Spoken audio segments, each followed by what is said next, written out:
Hello. Hey there. Remember last week we did a man on the street? Where did we do it in front of? We did it in front of Amazon. Well, a bunch of workers didn't want to go to work because of some thing they made up about the thing that they just randomly started talking about for climate change. Yeah, so we're going to go ahead and talk a little bit about Amazon and Meta Facebook today, layoffs and also return to work and how their policies are differing a little bit and yet a lot of similar overlaps. But first, where'd you go this weekend? I went to the mud run. How was that? That was awesome. Was it muddy? Yes, it was, and I came in about first place. There was a zip line, and I literally flipped off of it. Really? And have you guys ever seen those things where they just have these boards on top of water?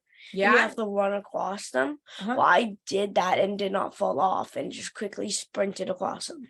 Whoa. That reminds me of a marathon that I ran years ago. If you run the marathon quickly and get it done, it's not that bad. But if it takes it 9 hours, it's a lot of pain. So you sprinted across those boards floating on the water. But there were a lot of people who crawled across those boards and their knees hurt and it took them a long time. Yeah. Yep. And some people swam across too. That was pretty cool. Yeah.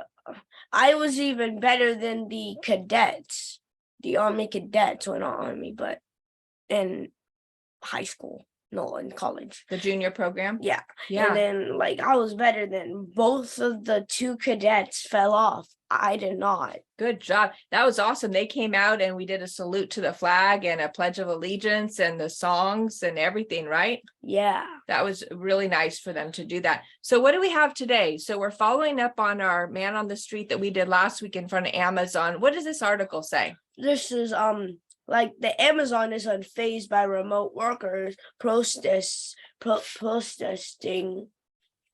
return to office mandate. There's more energy, collaboration, and connections happening. So this is basically what we talked, and they're saying that Amazon is unfazed. They don't care. So what it's saying is, you're right. So they're saying that so the return to office mandate, everybody's been out of the office for the last few years because of the issues that we've had, right? Yeah. And so finally companies are saying, look, we're not getting enough done. We need to bring everybody back to the office. Now, there was a comment that was made, I don't know, maybe it was even close to 10 years ago now, with somebody working over at one of the big tech companies just down the street from us. And they asked, how many of your employees are working? How many employees do you have working for you right now? And the response was about half. Get it? Yeah. Yeah. Well, that was kind of the consensus, that a lot of employees just take a paycheck and don't work. And so here Amazon is saying that, hey, your remote time is done. You're doing childcare, you're having fun, you're going on vacations, but we're not getting the productivity we need to hit our numbers. So we need to rein it back in. But the response is saying, hey, there's actually a lot more energy. There's more collaboration and connections that are happening. Mm-hmm.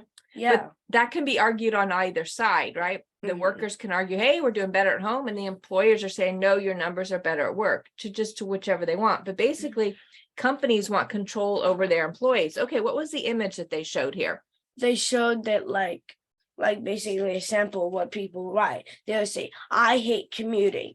And then of course they had global warming in there. That's similar things, and that's related. Exactly. So what happens when somebody doesn't want to do something? A mature person would say, I'm not going to do it. No. Mm-hmm. Or they'd say, yes, I'm going to do it, and follow through. Mm-hmm. Right? So you make up your mind and you stand by it. Yeah. But in this society, we've learned that that's not enough. You have to come up with an excuse. So your word or your values aren't strong enough to say yes or no, as we saw over the last few years. If you weren't going to do something, you had to come up with a doctor's excuse and a federal law and on and on and on and on. You couldn't just say, no, I'm not doing it. Mm-hmm. Right? And even if people said, no, it's against my values, or no, it's against the Constitution, or no, that didn't matter. So what people have come up with is, if they have a reason, it is stronger if they come up with an excuse. Does that actually make it stronger? No. So if you don't want to do something, it would manipulate the situation and throw in an excuse, and then people say, oh, okay, that's valid, instead of just saying yes or no. So in this case, what does that sign have? It literally has the manipulation right there on the sign. They have I hate commuting. Okay, And so that's the period, right? yeah, that's what they So wanna do they want to commute? No, they hate it, period. Yeah. But let's throw in an excuse to make it better so people listen to me. Yeah. Because just because I hate it doesn't mean that I'm going to get my way. So what excuse did they throw in there? Global warming. You're causing global warming. So that means I hate commuting. Exactly. See, so that would be my excuse why I don't want to do that, even though those two really have, as we know from science, no overlap. But it's actually moved into the word climate change, and we got flagged for that on our last video, didn't we? Yeah. Yeah. So this person held a sign that she doesn't want to RTW, return to work, or return to office, RTO, because she wants to stay at home. And I agree, the quality of life is much better at home. Yeah. But as we saw from the movie iRobot, there was a scene where all the robots in the container all huddled into the corner together, even though they were put in spread out. Much like people, the idea is we need each other. And for collaboration ideas, when two or more are together, there's something more. There's a infusion there. Yeah. And we've learned about that in different realms, but we see that ideas can grow when there's a team.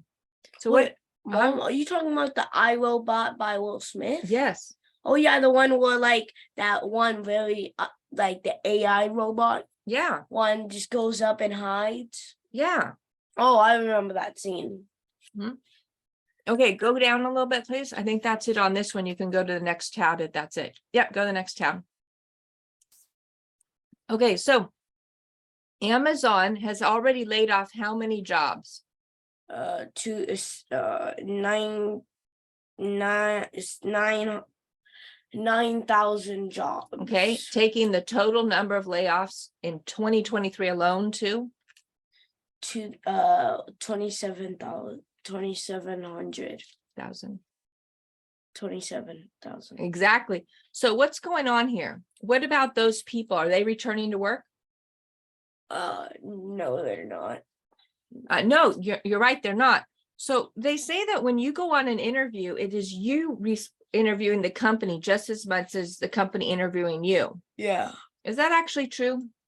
I don't think so, because like it's not like they're asking you questions. It's not like you take turns every 10 minutes to switch sides, and now you can ask them questions. It's like, how much are you gonna pay me? Are you gonna be respectful for me? No, they don't do that. They only ask questions from one side. You're Normally. right. And in fact, they'll and- give you a chance. They'll say at the end of the interview, do you have any other questions? And your questions have to be very neutral. You can't ask, so what was your greatest accomplishments as supervisor here? How are you going to treat me on a day-to-day basis? Or as you just asked, how are you going to pay me? You can't ask that, right? Yeah, but yeah, I know. Yeah, they might ask, do you want any, if you have any questions? Yeah, they most likely gonna ask you that. But mostly gonna ask you that, but they're not. It's not like you're both interviewing each other. Exactly. And so what we see is the interview really isn't mutual, because also the candidate or the employer is going to have a whole bunch of candidates come in for one job. And you're probably are not going on a whole bunch of interviews to choose one job, right? At this point, you're lucky to get one or maybe two interviews, because interviews are not as easy to get. They're not? They're not as easy, no. And so what we're seeing is a lot of people are being hired from overseas and brought over, and even the supervisors aren't even being told that they're getting new staff that's just put on their team. So it's so the employer has all the control in the interview. You just have to show up and say whether or not you're going to be slave for that company or slave for the other company, if there's another company. Yeah. So pretty much you're either, yes, I'm going to play that game, or no, I'm not going to have income. So it's pretty drastic, the choices they make. And in this case, Amazon has decided that although they had their best years ever while delivering packages around the planet over the last few years, that now they're going to thank all those employees by giving a swift kick out the door. So long, right? So 27,000 people, that would be 27,000 families now no longer have that source of income. Well, why don't they just like kick the people off that like all at home, RTW stuff, global warming stuff? Why don't they just kick out them and keep the people that are actually being freaking useful? So that's a good point. What they've finally come out and admitted is the place where these companies get funding is actually dictating how the funding is being used. So if you come to me and ask for money, I'm going to tell you how much you can have and where you can spend it, right? Yeah. Okay. So what all these companies have is a line of credit. And within that line of credit, or raising funds for an IPO, or whichever direction they get their funds, there's strings attached. And with those strings, they're saying, hey, I get a seat on the board, so I get to dictate from the inside out, and you must do X, Y, and Z. Yeah. In this case, X, Y, and Z brought in all these political changes that are affecting our economy. And unfortunately, it's affecting it in a downward spiral. Yes. And so when companies decide they don't want to be part of it, they say, wait a minute, there's something called an ESG social score. And if you don't participate, we're going to rate you bad on your social score. But what happens is these companies have to stand up and say, well, we don't care about your made up social score. We care about running our business. And there's 2 companies in the news right now that didn't stand up and are now being blackmailed on both sides. By the government and the people that they hired? Well, they're in the middle there, but they're the shoppers don't want to come in. The employees are being threatened. Nobody's buying the products. And then the people who have created all the problems are saying, wait, you're turning your back on us, even though it was their political views that shifted everything, because the values are so different. And it's coming out now, although we've known this for a long time, the number one way to hurt somebody is to go after their child. Yeah. And that's not playing fair, but these companies decided they're going to go after the children. And as soon as they did that, they crossed the line. Mm-hmm. Okay, so let's look at, we just talked about Amazon, and we did the man on the street in front of the Amazon building in East Palo Alto last week. And Amazon is just kind of shrugging their shoulders to the situation, right? If they decide they're going to bring people back to work, they either show up or they don't have a job, and they're kind of acting indifferent. Go ahead and go back to Meta, please, the next tab. Okay, Meta will require employees to return to the office. So go ahead and click on that one, please. The second one. And in fact, you saw the header before that. It says they even set up a return to work program. You don't need a program. You just need people to show up at work. So here they're saying, how many days a week starting immediately?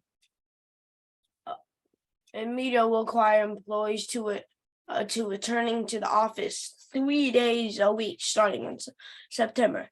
That's like easy. Only 3 days. 3 days out of like 7. Exactly. Like, so they're saying, hey, go have a good summer with your family, go to the beach, enjoy that time off.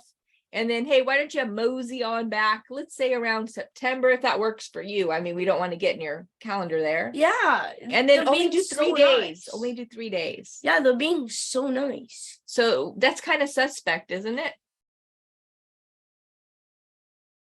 We'll see what else. Are they gonna just like secretly stop paying I don't know. them and then secretly fire them without noticing them, or without them noticing? And when they try to come back to work, or they probably won't want to. But if they try to come back to work, then they will be locked out because maybe if they had a key card, or if they're like disabled, or like they troll them. Go ahead and read those two dots there. This one and that one. Yeah. We're committed to distribute work. We're confident people. We can make meaningful impact both from the office and home.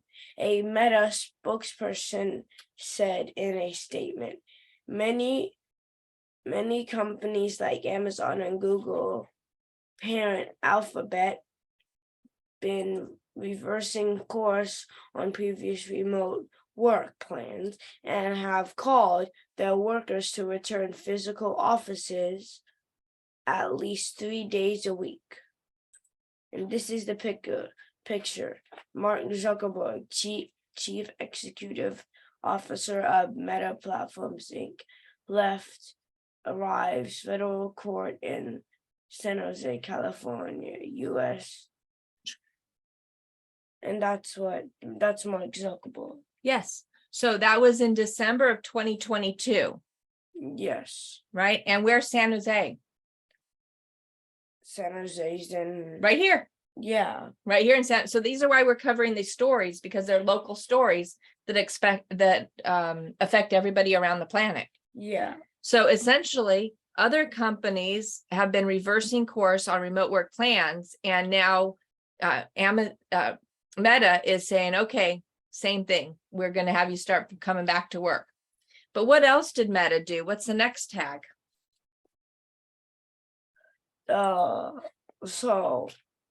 Meta layoffs 2023. Uh-oh. So they're pulling the same stunt that Amazon did, right? Yeah. So what are they doing with layoffs? What's it say there? How many have they laid off? Mega has begun its third round of layoffs as part of cost-cutting plan that will eliminate more than 21,000 workers from the company. That's crazy, isn't it? And that's only in one round. That's on the third round of booting workers. Well, no, I think it was 9,000 this round or 6,000 this round. Oh. Yeah, 6,000 this round. So a total of 21,000, and the other one was 27,000. So we're looking at a lot of people getting impacted. Now, not all of them are here in San Jose. Some of these are globally, but the majority of them are here in Silicon Valley. Yes. Or at the headquarters for Amazon up in Washington. So what do you think about layoffs? How do those help families? They don't help families, but they help the business by cost-cutting plan, like that, so they don't have to pay them because they're not in the thing. And if they have less people to pay, they have more money, and they can use that money that they're saving from firing all those people to like buying more stuff, making the company more efficient, and yeah, like making it more efficient by just getting upgrades by the money that they're saving from booting all those people. Yeah. And so layoffs are never good for the individual. You can say, okay, you're free from that company, or you got free time, or maybe you get a little bit of an exit package with some cash in it. Yeah. The golden handcuffs, though, come for the executives, where they can get $1 million buyouts. But the typical worker gets maybe a goodbye, maybe a couple months pay. But that money runs short, especially when we are in an economy like this, where it's difficult to get the next job. And you can't get the next promotion if you don't have the next job. So all of a sudden, families are faced with three options. One, sit and do nothing, which in this world, there's one thing you can't stop, and you can't stop your career midway. You got to keep going to the end. Yeah. The next thing is you just go get another job. Oh. But often in an economy like this, you're actually downgrading yourself just to grab something. And then you find the frustration of not being treated with respect, not being treated as you've had it, not having authority. Things are different. And it's a big learning curve. It gets harder on people the more times they change job to keep learning the new ropes. Yeah. And then the third strategy is people will take their 401k retirement money and start their own business. And yet statistics show that most of those businesses close within 2 to 3 years with all that 401k money gone. So when companies right size or do layoffs, it can help the companies grow, but it leaves the employees behind. Yeah. So this has been Big Tech Layoffs and RTW Return to Work or Return to Office. Any other final comments? Not really. All right, then. This has been It's Just Tech. See you on the other side.